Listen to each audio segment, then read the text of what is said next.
Hanging out here with Tana Robinson. First time I met her was somewhere in the mid-'90s when I was working on This Week on Dirt. She was working out at Ransomville Speedway at the time. Came out there, met her, and now I still work with her today out at Land of Legends Raceway, where she is the Director of Operations and Marketing, one of the busier people at the racetrack. She started working in racing in 1989, wrote stories. Remember the old Dirt Trackin' magazine? Yeah. A lot of those stories were Tana. Of course, she was a GM out at Ransomville for a long time. Tana, how we doing? I haven't seen you, I think, since we were here in November. Yeah, I'm doing great. It's probably my favorite time of the year because we're getting ready. We're getting ready. Yeah, we're seeing cars. We're here today. How has it been at the Land of Legends Raceway booth this weekend? Been really busy. We've gone through a lot of schedules, which is, really important to get the word out there. Talked to a lot of people about our free TV, which is huge. It's, a lot of people thought, why would you do that? Why are you giving your product away? Yeah, on a rainy night, they're not going to come. But it's the bigger picture, and the bigger picture is the advertising piece. Our sponsors and our advertisers now, their reach is exploded. The impressions they get now with their commercials, their billboards, so on, it's huge. It's hard to put an exact number on it because we know how many devices sign in, but how many people are there? Yeah. We have Proudy's Bar shows it every Saturday in their bar. Daubers, before they closed, they were showing it. It's, OTR shows it. It's big. It's an interesting time in racing, isn't it? Because the days of the traditional TV show or even something like This Week on Dirt is gone. It's all streaming. You're reaching the fans. You're not bringing the new people. Boy, you're really creating a lot of hardcore fans, aren't you? Yeah, and Dave Roberts said to me not that long ago today that would you ever have seen racing where it's at today? And I mean, it's going to, in 10 years, we're going to have this conversation all over again. Yeah. It's just going to keep Maybe happening. And it's really come a long way. Making diehard fans, but we're introducing the sport to so many more people with the free TV, with any sort of pay-per-view, but more so the free stuff because you drive by the track, it looks interesting, maybe we should try it sometime, but now you can try it for free. Hopefully you like it. We're seeing people there that haven't been in years who got reintroduced to it because they watched it free, and all of a sudden, gosh, we gotta go. Because you and I both know true race fans are there. Yes. They want to be there unless they can't be. And if they can't be, this is awesome for them. And I remember I talked to Paul about this when he first mentioned it to me. I said, aren't we going to lose our butts on a night when it's 60% chance of rain? But it really hasn't worked out that way, has it? It hasn't. There's been nights last year was a tough year weather-wise, and there was a few nights where I thought, wow, we're going to run because we can, and we're going to just take it. And we didn't. Like our fan base was so solid. And it actually grew by 20% over 2019, which is the last time we could have had fans. Yeah, because we really can't compare 2020. No, that's anything, a wash. So, you're just lucky we raced. Yes, to be honest with you.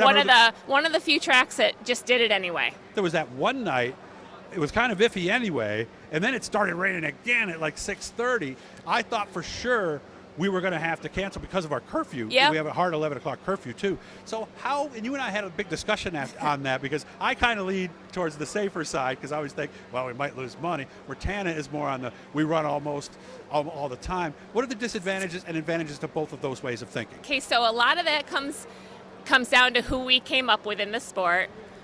You worked for somebody who was more on the app to cancel. Yep. I worked for the Friesen family.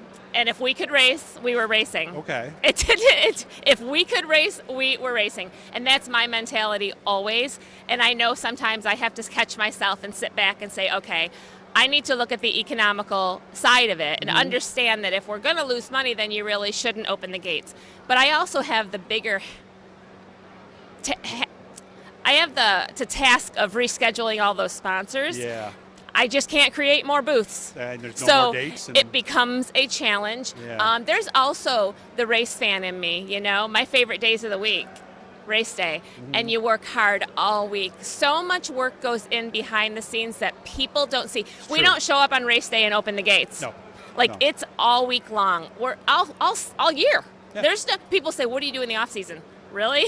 That's when all the work goes in. And you have a phone going as far out as to your... all of the planning, the all of the meeting with other series and so on, and doing the scheduling and working with other tracks and all your sponsors and all laying out. And for us, the big production piece, which you're a huge part of, our production piece takes a lot of planning It does. and so And a on. lot of talented But people. anyway, so there's probably nobody more disappointed than me on race day if we rain out. And ask anybody that knows me. I'm not somebody that you probably want to be around. I'm going to try and work on that. But again, it comes down to so much work being put into it, so much of a hassle trying to reschedule everybody. Yeah. I mean, down to the little thing like our food truck we have in the pits. I'm now canceling somebody's event. They might not have an opportunity to come back with their food truck for a few more weeks till the next time they're scheduled. I feel terrible having to make that phone call. Yeah. Or last year we had a brand new sponsor, flew people in with their company that day, and I have to call and tell them that we had to cancel. And it's a phone call you don't want to make because you feel so bad. And then I have to think of all the expense they had tied into that event, which now we had to postpone. Yeah, that's the toughest call, I think, in racing, isn't it? You cannot do anything with Mother Nature. And, one of the worst things is everybody's a meteorologist now. Yeah. Everybody's got their phones and look at the radar, and everybody wants to tell you what the radar says. It's going to rate at 8:30 till 9:15. Yeah, and it's like, okay, but it's 5 o'clock and the sun is shining, so guess what? We got to go. Yeah. We got to try, That's what keeps promoters. Because they're not always right, the weatherman. Well, you look at that future cast radar a lot of times, and look at the snowstorm. We got, 3 inches here. I know, in they were Syracuse, calling for, it's going to be so bad. 6 to 12 at one point, they said. So things get started with an open practice on April 16th. And like most tracks, bring anything, right? As long as it's a dirt car, we'll get it out there with something, right? And then we end on September 17th with the Gerald Harris Memorial. Got a lot of cool stuff going in between. Of course, one of my favorite events, of course, is the Top Gun Shootout.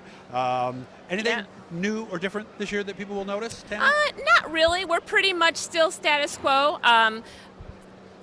We're introducing the Kids Club again. We're bringing that back. The Little Legends. Pam Dinkins is going to help us out with taking care of that every week. With that too. Yes, she does. I'm entering my second year here, and I say it to people all the time. I have to pinch myself. I'm like director of operations at the Land of Legends. Really? That was possible? Mm-hmm. But anyway, we got just a lot of cool stuff going on. We have 5 awesome divisions every single week. Now we're going to bring in the New Legends, which is for the sportsman rookies. We're going to start that this year. They are? Yep. Going to try and give these new kids a place to get their feet wet.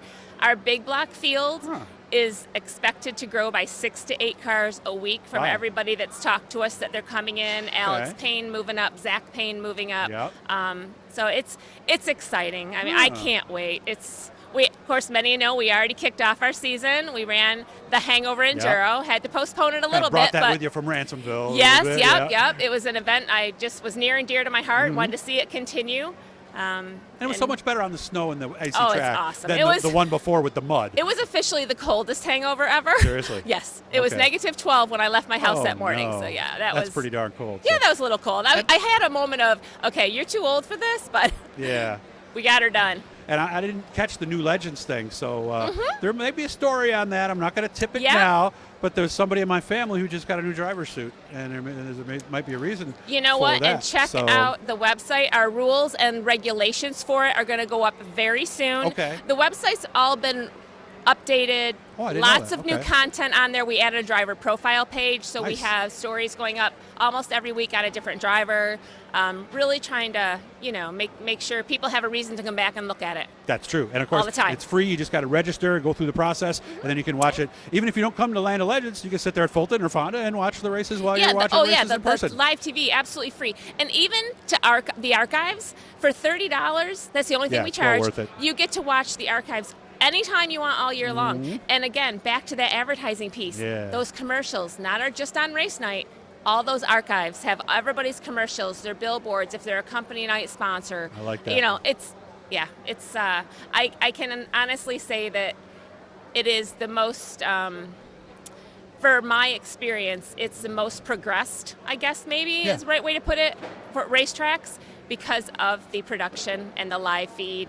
It's done top notch. And seriously, I'm not just saying this because I'm part of the team, but there's a lot of stuff on MAV TV that is not as good as what we do with our live show on Saturday. I had a sponsor who is very well involved in the sport. It said to me last year that we set the bar for what they are expecting moving forward. And that's the production piece. It's all of you guys in the production department just making it it's top quality. It is. It's not just a video camera out there shooting some Right. racing. It's top quality. The commercials, split screens, all crawl, of it, that stuff. all of it. Mhm. And you guys are all tied in with your headsets, so everybody knows what each other's doing, and nobody's talking over each and other. we have fun too. Yeah, That's the well, biggest thing. hey, you and I both know at the end of the day, the majority of people working in the sport is because of the love and the fun. It's it's not the getting rich. It's just they're really enjoying what we're doing. Make sure landoflegendsraceway.com. Set up your account now so you can watch that stuff. Good to see you, Tana. I always wanted to work with you at the track.